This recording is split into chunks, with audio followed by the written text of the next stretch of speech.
Hello and welcome to Magical Travel Adventure.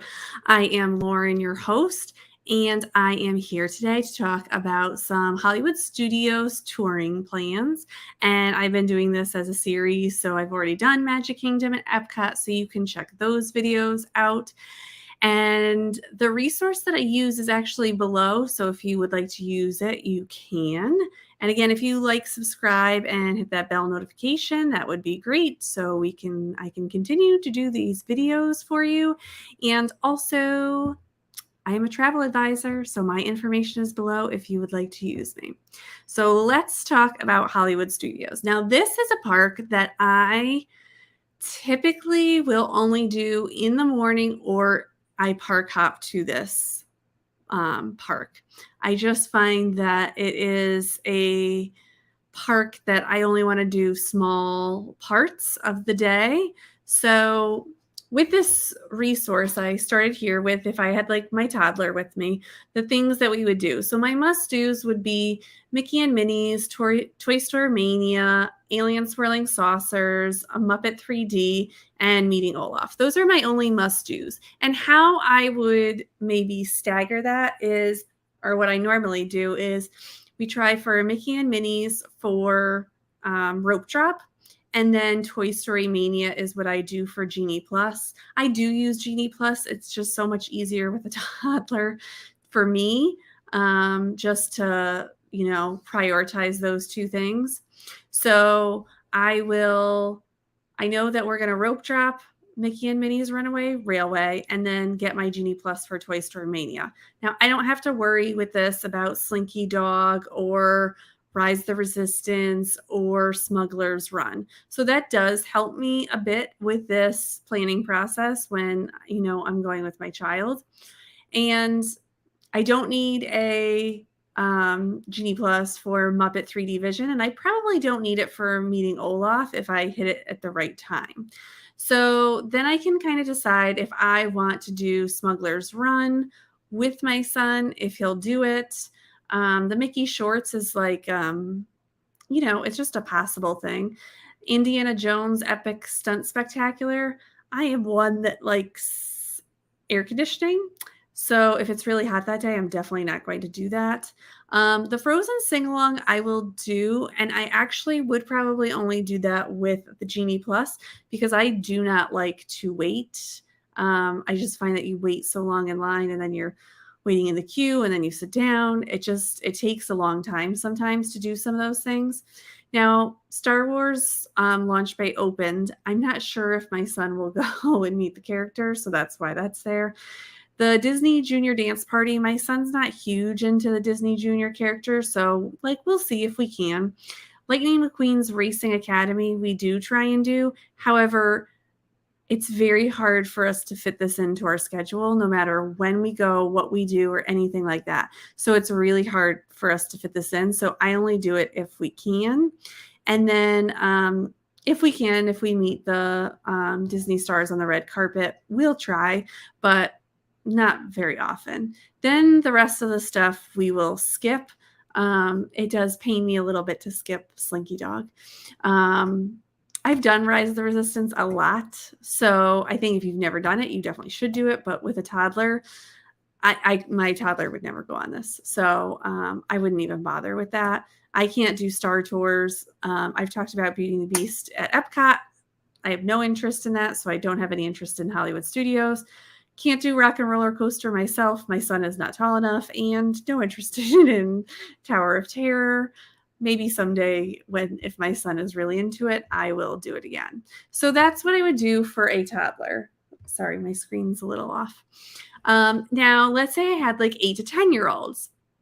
This is a way that 8 to 10-year-olds might do the parks. So Mickey and Minnie's Runaway Railway might just be a maybe. My high priority ones are going to be Toy Story Mania, Slinky Dog Dash, Star Wars, Rise of the Resistance, Millennium Falcon, Star Tours, Star Wars Launch Bay, Rock and Roller Coaster, and Tower of Terror.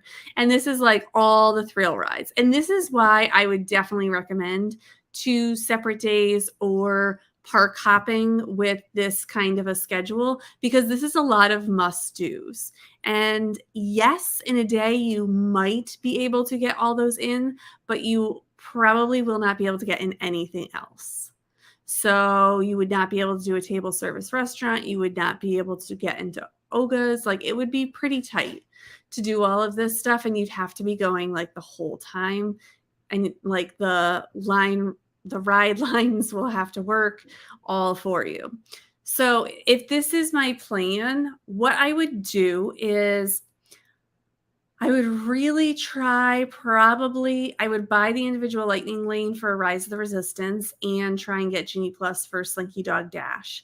And then I would probably rope drop Toy Story Mania and then go on to Millennium Falcon and then try and get over to Rock and Roller Coaster and Tower of Terror. Or I might try and rope drop Tower of Terror and Rock and Roller Coaster and then go over to Millennium Falcon and Star Tours, and then try and swing back and get Toy Story Mania for Genie Plus. So you do have some options there. But those must-dos are probably all you would get done in a day. So any of your maybes would definitely be maybes, because I don't know if you would get to them or not. Now, I'm sorry. Now, if I was going with teenagers, this is probably what they would also be into, is Toy Story Mania, Slinky Dog Dash, Rise of the Resistance, Millennium Falcon, Star Tours, Rock and Roller Coaster, and Tower of Terror. And the maybes that I have in there are probably very maybes. They're probably a lot that they can skip.